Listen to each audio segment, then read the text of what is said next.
स्वागत है आपका अपने डिजिटल एजू एग्ज़ाम में। आज हम दिल्ली अधीनस्थ सेवा चयन बोर्ड DSSB सामाजिक विज्ञान 2021 में पूछे गए प्रश्न की जो सीरीज़ है पार्ट 4 लेके आए हैं, जिसमें क्वेश्चन नंबर हम 76 से 100 तक देखेंगे। इसके 3 पार्ट ऑलरेडी हो चुके हैं, जिसमें हम पार्ट 1, 2 और 3 में 25-25 क्वेश्चन करके हैं। उन वीडियो के जो लिंक है मैं इसके डिस्क्रिप्शन बॉक्स में आपको अवेलेबल मिलेंगे। आप इसके डिस्क्रिप्शन बॉक्स से सीधा पार्ट 1, 2 और 3 की वीडियो आप देख सकते हैं। और आपको अगर वीडियो पसंद आती है तो चैनल को सब्सक्राइब करिएगा, लाइक करिएगा, शेयर करिएगा। आज का जो 76 क्वेश्चंस होगा वो ये है।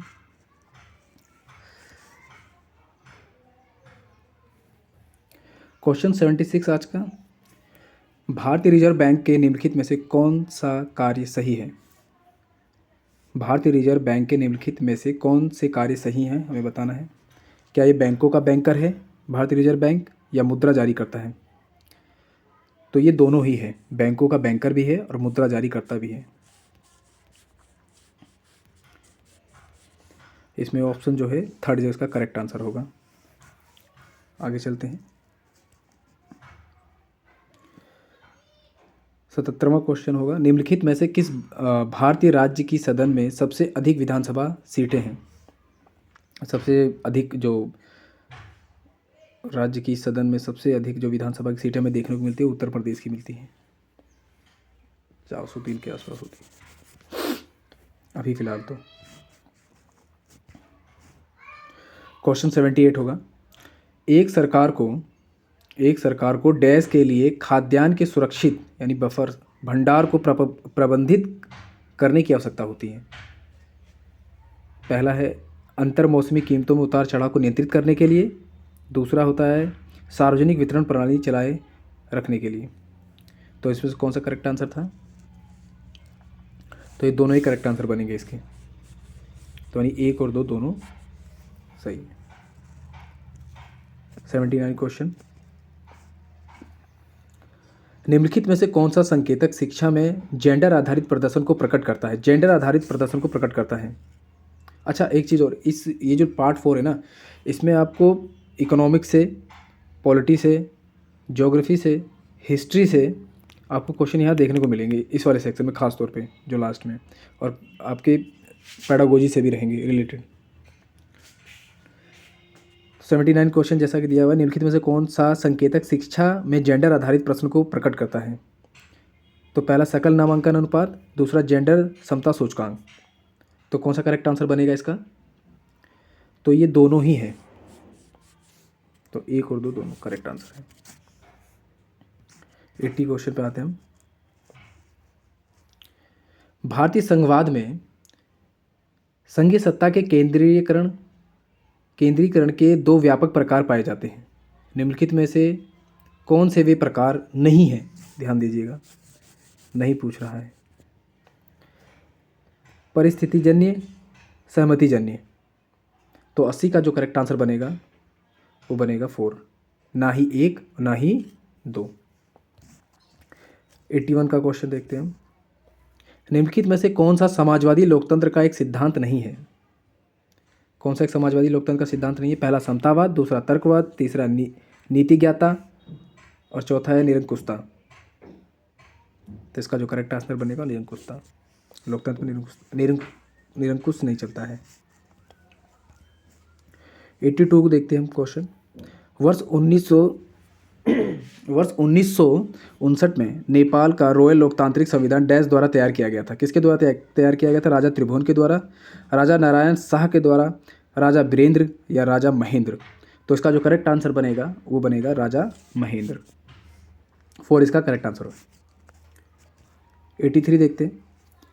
भारत में मुख्य चुनाव आयोग को नियुक्त करने के लिए कौन उत्तरदायी है?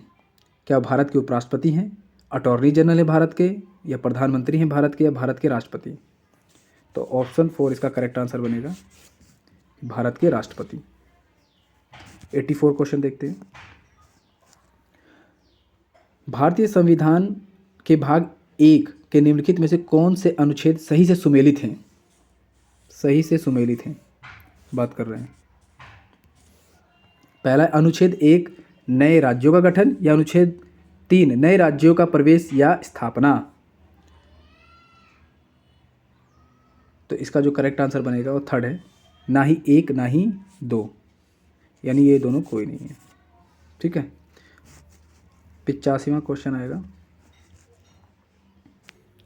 निम्नलिखित में से कौन सा कथन सामाजिक लोकतंत्र के संदर्भ में सही है? पहला जो दिया हुआ है कथन, सामाजिक लोकतंत्र समानता के लिए एक मजबूत प्रतिबद्धता पर आधारित है। दूसरा है, सामाजिक लोकतंत्रवादी पुनर्वितरण पर आधारित कल्याणकारी राज्य के विचार का समर्थन करते हैं।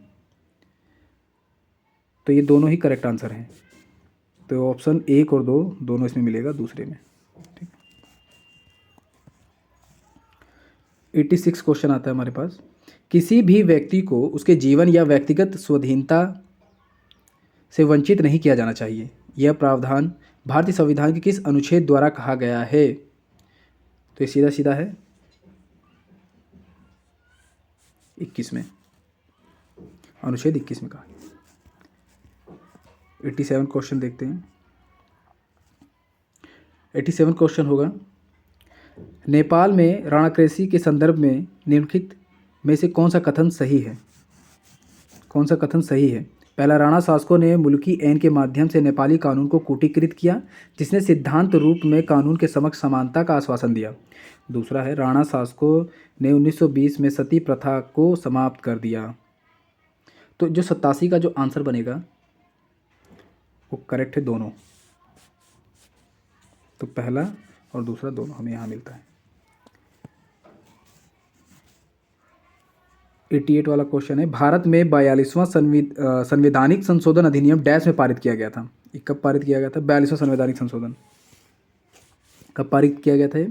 तो 88 का आंसर बनेगा 1976, दूसरा विल बी करेक्ट आंसर। भारतीय संविधान के राजनीति के निदेशक तत्वों के संबंध में निम्नलिखित में से कौन सा कथन सही है? कौन सा कथन सही है? पहला है, वे किसी भी अदालत द्वारा लागू होने योग्य नहीं है। दूसरा है, इन सिद्धांतों को एक राज्य में कानून बनाने के लिए लागू किया जाता है। तीसरा है, अनुच्छेद 51 में संविधान में अंतिम निदेशक सिद्धांत बताता है। तो इसका जो करेक्ट आंसर बनेगा वो ये तीनों ही करेक्ट बनेंगे, यानी पहला।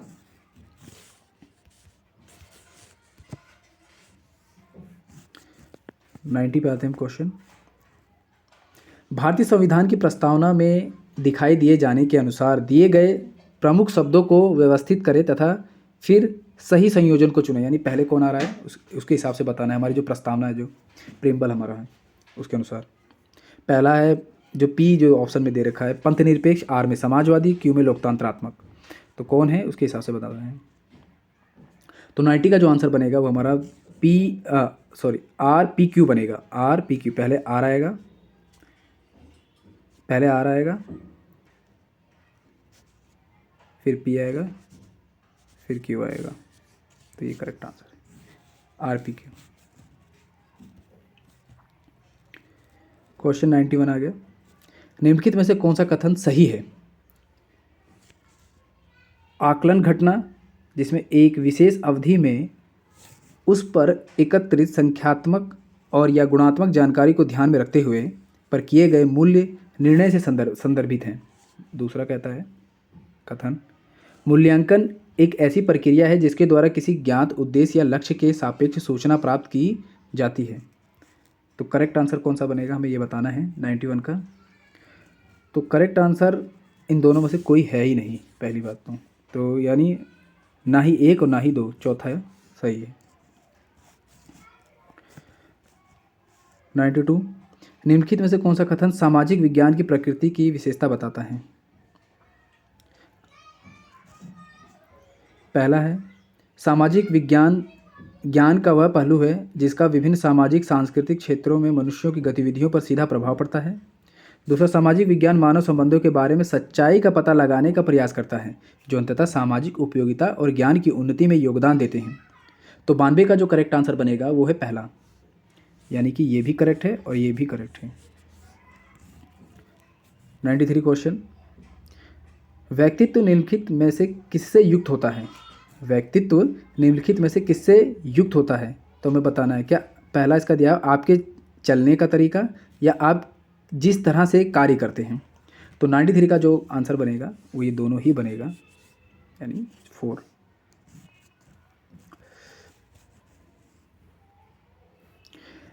नाइन्टी फोर है, निम्नलिखित में से भारतीय संविधान का कौन सा अनुच्छेद लोक संसाधन तक पहुंच प्राप्त करने के मामले में लिंग आधारित जेंडर भेदभाव पर प्रतिबंध लगाता है? अनुच्छेद 45, अनुच्छेद 15, अनुच्छेद 10, अनुच्छेद 20। तो 94 का आंसर बनेगा अनुच्छेद 15।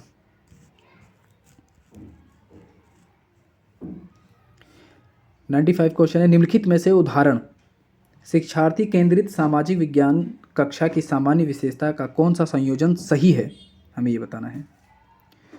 पहला जो दिया हुआ है कथन, जब आप कृषि में शामिल प्रक्रियाओं पर पढ़ाते हैं तो आप उन छात्रों जिन्होंने उन प्रक्रियाओं को देखा है का वर्णन करने के लिए कह सकते हैं शिक्षार्थी के अनुभवों का उपयोग करना।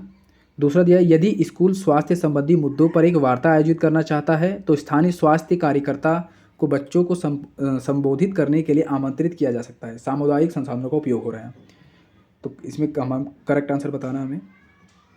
तो 95 का जो करेक्ट आंसर बनेगा वो बनेगा तीसरा, यानी कि ये भी करेक्ट है और ये भी करेक्ट है, यानी पहला दूसरा दोनों करेक्ट है।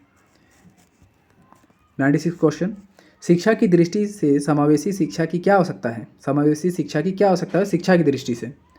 पहला, शोध से पता चलता है कि बच्चे समावेशी समायोजन में अकादमिक और सामाजिक रूप से बेहतर प्रदर्शन करते हैं। दूसरा, समावेशन में भय को कम करने और मित्रता बनाने की क्षमता है। तो 96 का करेक्ट आंसर क्या बनेगा, बताइए। आप जितने भी अपने आंसर देंगे प्लीज़ आप कमेंट बॉक्स में टाइप करिएगा प्लीज़। तो 96 का जो करेक्ट आंसर बनेगा वो थर्ड बनेगा, केवल एक। 97 क्वेश्चन, कई मूलभूत आवश्यकताओं की कमी कक्षा की प्रक्रिया में अवरोध पैदा कर सकती है। निम्नलिखित में से कौन सी वे मूलभूत आवश्यकताएं हैं जो जो जो हमारी क्या कर रही हैं, आवश्यकताओं की कमी कर रही हैं कक्षा की प्रक्रिया में अवरोध का। ठीक है, तो इसका जो आंसर बनना चाहिए, पहले तो हम ऑप्शन पढ़ लेते हैं इसके कथन को जितने दिए हुए तीनों। पहला जो सुरक्षित, सकुशल और अनुकूल वातावरण। दूसरा, पर्याप्त शिक्षण अधिगम सामग्री। तीसरा, अच्छा छात्र और छात्र शिक्षक संबंध। तो इसका जो करेक्ट आंसर बनेगा वो बनेगा 4, यानी कि ये भी करेक्ट, ये भी, यानी कि क्या बन रहा है, ये कौन सी वो मूलभूत आवश्यकताएं हैं जो क्या कर रही हैं, अवरोध पैदा कर रही हैं। तो ये तीनों ही अवरोध पैदा कर रही हैं। ठीक है। 98 क्वेश्चन, भारत की स्वतंत्रता के समय भारतीय संविधान की 8वीं अनुसूची में कितनी भाषाएं थीं, बताइए। 12, 8, 14 या 16? तो 8वें का जो करेक्ट आंसर बनेगा वो बनेगा थर्ड, 14। 99 क्वेश्चन आ गया, भाषा आकलन में एक शिक्षक द्वारा आंकी जाने वाली प्रमुख योग्यता है क्या? समझ के साथ पढ़ना, सुनना और बोलना। तो 99 का जो आंसर बनेगा वो ये दोनों ही करेक्ट हैं, समझ के साथ पढ़ना और सुनना और बोलना, यानी ऑप्शन 4, 1 और 2 दोनों सही हैं। आज का लास्ट क्वेश्चन, कला शिक्षा अधिगम का वह क्षेत्र है जो डैश पर आधारित है। दृश्य मूर्त कला, दूसरा प्रदर्शन कला। तो 100 का जो करेक्ट आंसर बनेगा वो ये दोनों ही करेक्ट है। ठीक है, यानी 1 और 2 दोनों करेक्ट। आपको अगर वीडियो पसंद आई हो तो अपने डिजिटल एजो एग्ज़ाम को सब्सक्राइब करिए, लाइक करिए और शेयर करिए ताकि आपको बेहतरीन वीडियो इस प्लेटफॉर्म से आपको प्राप्त हो सकें। और थैंक यू फॉर वॉचिंग, धन्यवाद।